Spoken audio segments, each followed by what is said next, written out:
today. It's a band that started off strong in the 60s. They continued to dominate into the 70s. Then they fell away for a little bit. Then they made a huge comeback in the 80s with an entirely new sound. In the process, they released one of their most successful songs ever, and that's saying something. It's a nostalgic track that will have you wondering whatever happened to the one that got away. And in fact, it had the songwriter wondering the exact same thing. That's why he wrote the song. It was about an old girlfriend he couldn't forget. So believe it or not, decades later, when he was writing the song, he tried to track her down. But was that a good idea? Find out what happened. Find out if this shot in the dark turned into a happy ending or an all-out train wreck. You just never know how these things might go. Story of the band, this comeback song, and the songwriter's leap of faith. It's coming up next on Professor of Rock. Hey, music junkies, Professor of Rock, always here to celebrate the greatest artists and the greatest songs of all time. You know, if you remember the first song that you ever slow danced to at an awkward school dance, you're going to want to subscribe below right now to this channel of absolute musical nostalgia. You're going to dig what we have here, the stories straight from the legends about your favorite songs. We also have full interviews up at our Patreon. Your support there helps us do all these great interviews and keep it a daily channel. Also, check out our official Professor of Rock merch below. You can find that there. So it's time for another edition of one of my favorite shows we do on here, Number One in Our Hearts. This is a show that honors songs that were so unbelievably great, they absolutely should have been number one on the Billboard Hot 100 chart. Be it for whatever reason, sometimes it's lack of marketing, radio play, label support, or just sheer stupidity. Has you wondering, the song came up short. Previous episodes, we've covered Steppin' Out by Joe Jackson, Rosanna by Toto, and I Can Dream About You by Dan Hartman.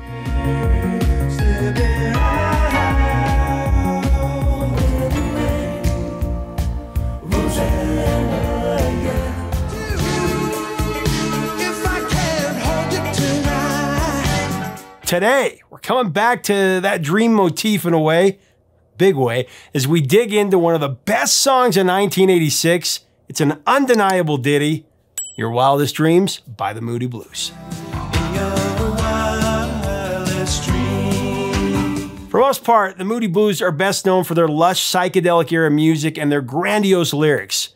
So we better go back to their start and trace their path to Your Wildest Dreams, a little catch up for you. The original Moody's were formed in 1964 by Denny Laine, Mike Pinder, Ray Thomas, Graham Edge, and Clint Warwick. During their formative months, they put together a strong London club following, and they soon got their big break performing on the UK TV show Ready, Steady, Go. Newly signed to Decca Records a few months later, their cover of Bessie Banks' Go Now, that hit number 1 in the UK charts, and it went to number 10 in the United States.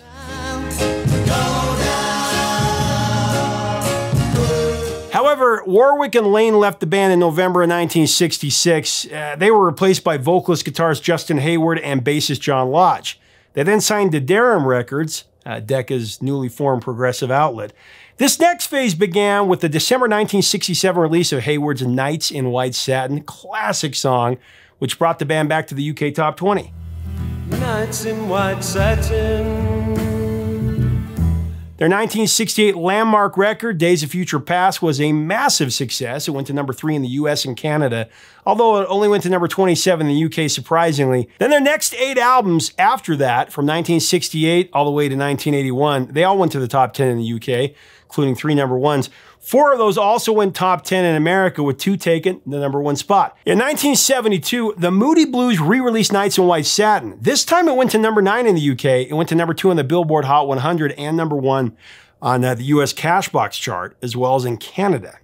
Other notable singles from this era included 1970's Question, that went to number 2 in the UK. 1973's I'm Just a Singer in a Rock and Roll Band, that reached number 12 in the US, and 1981's Gemini Dream, which also hit number 12 in the US.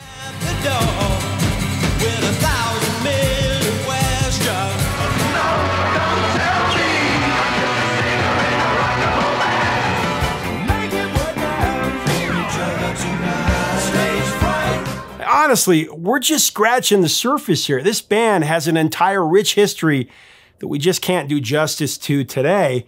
So we'll have to come back for a closer look in a future episode. I'm going to try to get an interview with Justin Hayward. But for today, We're moving on to the 80s, an era that Justin Hayward has called his decade of choice. So let's jump ahead to 1986 and the Moody Blues' 12th studio album, The Other Side of Life.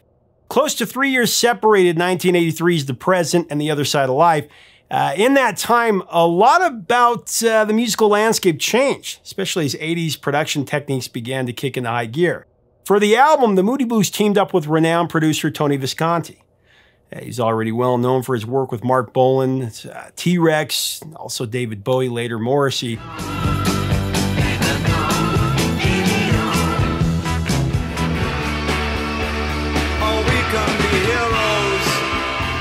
Said Justin about it, "I had previously met Tony and I fell in love with him. He had everything that a musician and songwriter wanted. He had the most beautiful little studio in Soho, right in the middle of London, and every big artist would come in and visit.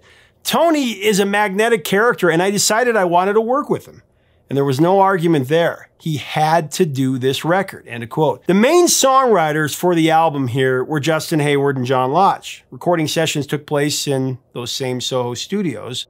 The album was an abrupt change in style for this band for sure. It previously stood at the origins of symphonic rock. Characterized by its heavy use of synthesizers, sequencers, and drum machines, The Other Side of Life, it was just the other side of music, really. Different from what they'd done. It was released on April 9th, 1986. The album was actually the Moody's lowest chart placing in the UK since the 1967 release of Days of Future Past. Came in at number 24. But of course, it fared a lot better in the US, where it earned a platinum certification from the RIAA, and it put up a 9 spot on the Hot 100. The Other Side of Life, it issued 2 singles, its title track, and of course today's featured track, Your Wildest Dreams. The other side of life tonight.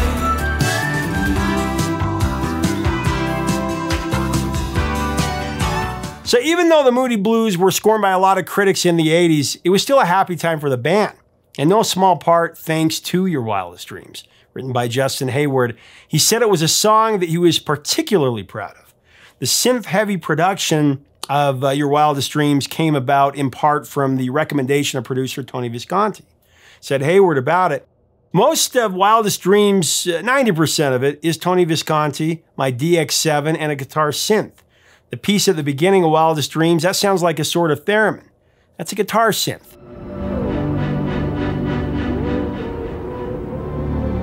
All of that is. So it's just another way of exploring musical avenues. Tony Visconti was very much into that, and the first person who really turned the band onto programming in a serious way.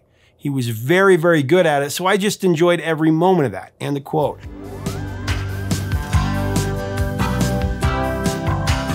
The resulting track would be one of the Moody's all-time catchiest tunes, and definitely one of Hayward's best-known songs.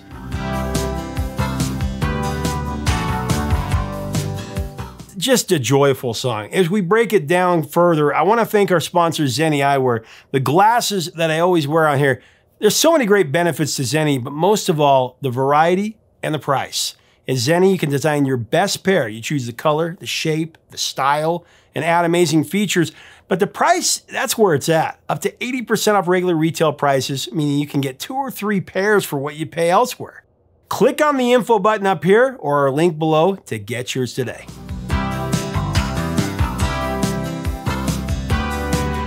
So Justin Hayward, the Moody Blues, they had just written one of the catchiest, greatest feel-good hits of the 80s. And surprisingly, at the time, Justin Hayward thought it would just be a throwaway track. I mean, we hear that quite a bit, but something that people wouldn't take much notice of is what he thought. How wrong he was about that. He'd come to find out Your Wildest Dreams resonated with people, and especially because of its lyrics. Your Wildest Dreams is a nostalgic ballad about lost love, the one that got away. A topic that more than a few of us know a little something about. The lyrics are filled with regret and longing for a past relationship that just never panned out. But the song's upbeat tempo and its catchy melody make an alluring contrast to the melancholy lyrics.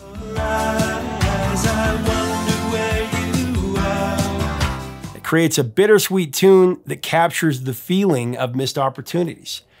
In fairy tale fashion, the song begins with the lines, "Once upon a time, once when you were mine."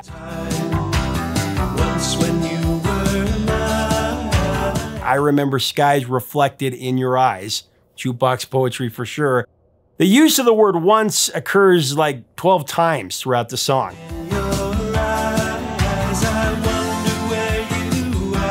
And it's a clear signal to us as listeners, for us as listeners, to look backwards to days gone by. Once the world was new, once beneath the stars, once upon a time in your wildest dreams. Just such a catchy chorus.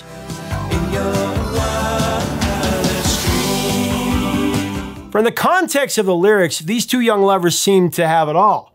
The universe was theirs, love was all they knew, that's what it says.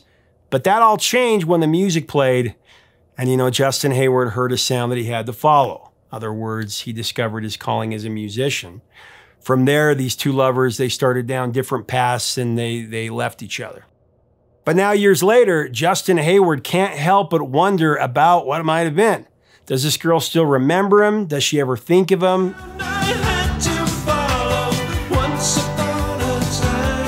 Even if only in her wildest dreams. Talking about the song's lyrics, Justin said that for him, they were all about the first girl you ever fell in love with, the one you really fell in love with and broke your heart.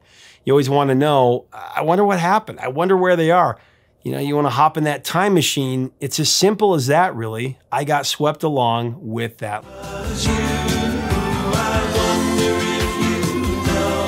And actually, in real life, Justin seems to have gotten swept up as well. According to him, the song set him on a personal journey to rediscover his nostalgic past, which he described as fantastic, amazing, and disturbing. When he was asked if that meant that he tried to track down a girl from his past, I mean, presumably the one who inspired this particular song, Justin replied, "I was on a journey like that. I can't say anything more about it than that, except that I would advise against it. Because it upsets the equilibrium of a lot of things that you really shouldn't try."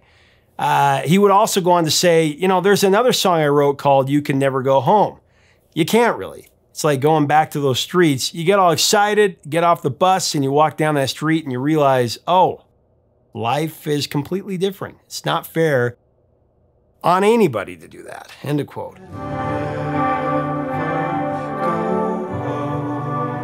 Whatever happened after Justin stepped off that bus, it must not have been what he was expecting or, really hoping for. And of course, we want to respect his privacy here, so we'll just leave it at that. You know what? But even if he didn't get the girl, which he didn't, he got a massive hit out of it. The song, it also poses an interesting question. Is the past best left in the past, or are some questions just too enticing not to leave unanswered? I mean, we've all been there, staring down those crossroads. Young love cut short by growing up. It's hard to let a thing like that go without at least thinking about it a little bit. That's why a song like this is so important. It takes us back in time and it allows us to soak in those meaningful memories. And as long as we can continue to live in the present, that can be a soul-soothing exercise.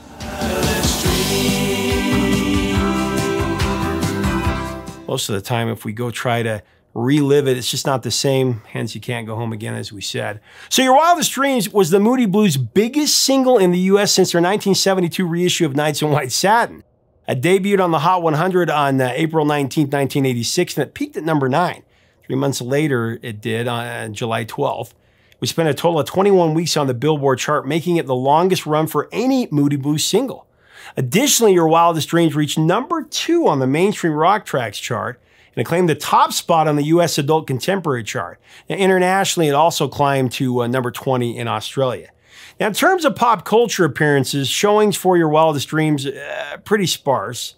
Not a lot of media placements or covers. I don't get that because it's such a cinematic song. They need to use it. I definitely got to touch on the music video, though.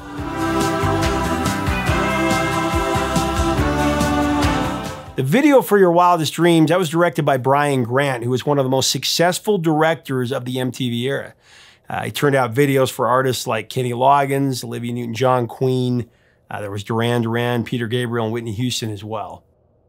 That's just the short list, really.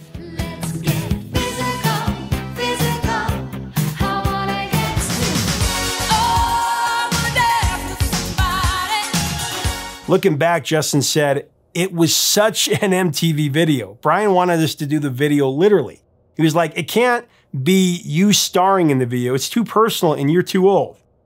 We still looked all right as 40-year-olds, but Brian was like, we need younger people for you all. How's that?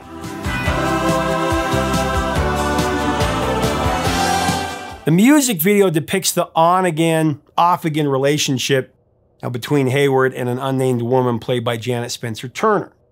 The storyline shows how their relationship drifted apart as the band's success grew. Both lovers move on, but continue to wonder about each other and about what might have been.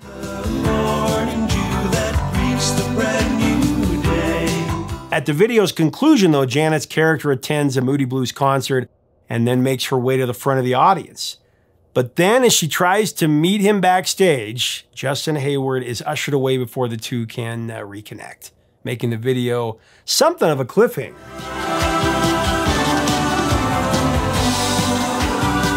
Overall, Your Wildest Dreams was a huge MTV video hit, received a lot of airplay, especially in the summer of '86. The promo also gave the group some contemporary pop rock credibility. Hayward would say that afterward he started getting recognized on the street for the very first time in his long career.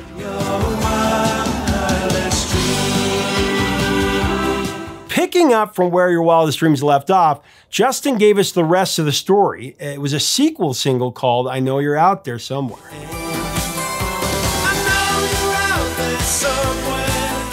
That song appeared on their 1988 album, Sur la Mer.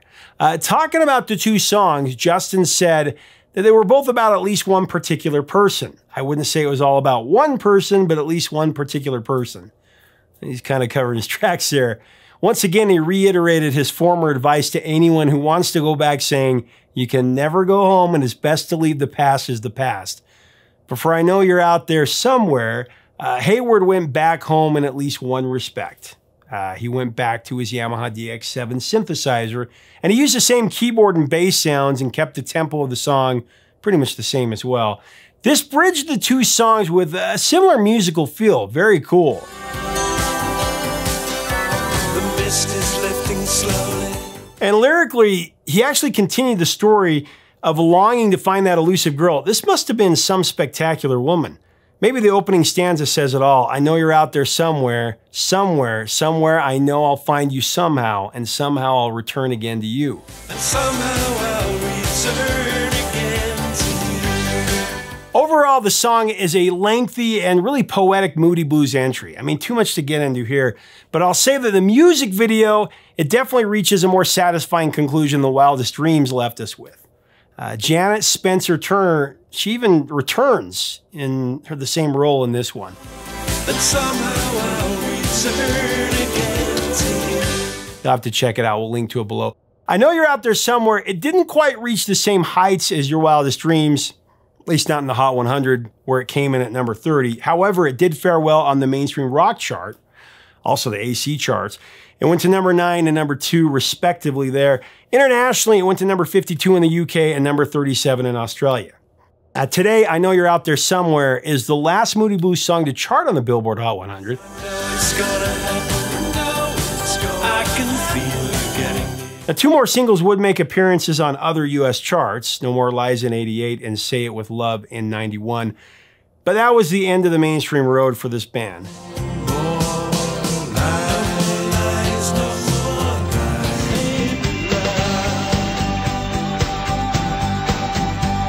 After 1988's Sur la Mer, the Moody Blues released 3 more albums, culminating with the record December in 2003.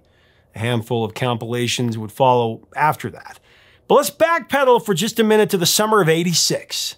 The date is July 12th, and Your Wildest Dreams had just broke the top 10 on the Billboard Hot 100. But number 9 was as high as it would climb. That week, the top 5 songs on the Billboard chart were as follows. Number 5, it was Who's Johnny by DeBarge. And number 4, Nasty by Janet Jackson. And number 3, There'll Be Sad Songs to Make You Cry, parentheses, by Billy Ocean. Number 2, Invisible Touch by Genesis. And at number 1 was Holding Back the Years by Simply Red, one of my favorite songs ever. She said, and smiled in her special way. Johnny, she said, that's right. Let me tell it, nasty boys.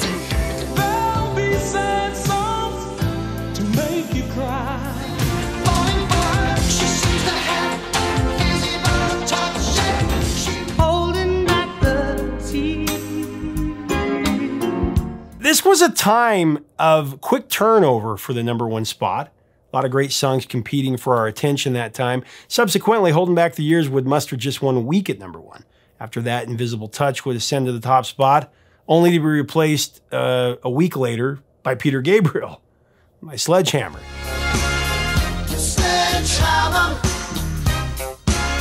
I mean, all of these classics. After Sledgehammer had a week, Peter Cetera's Glory of Love knocked it off, and so on. So here's my question for you. With so many iconic 80s tracks all duking it out for the top spot and coming away with just a week or two to show for it, how do we get your wildest dreams to #1? Rewrite history.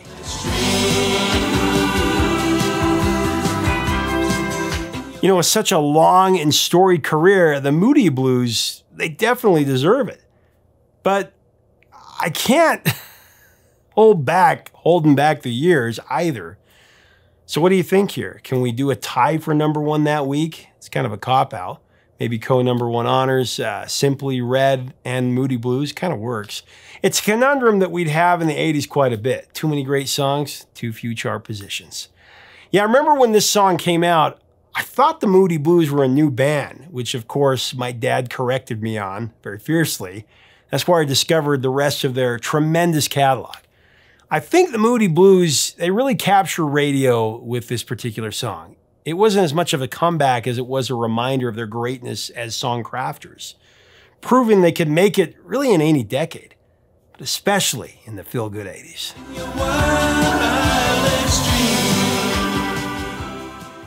Hey, thanks so much for watching. Leave us a comment about the Moody Blues and your wildest dreams. Is this not one of the catchiest ditties of the 80s? What are your memories of this song? Let us know in the comments below. If you dig this content, make sure to subscribe so you never miss out on our videos. We'd love to have you as part of our community. And until next time, 3 chords and the truth, my friends.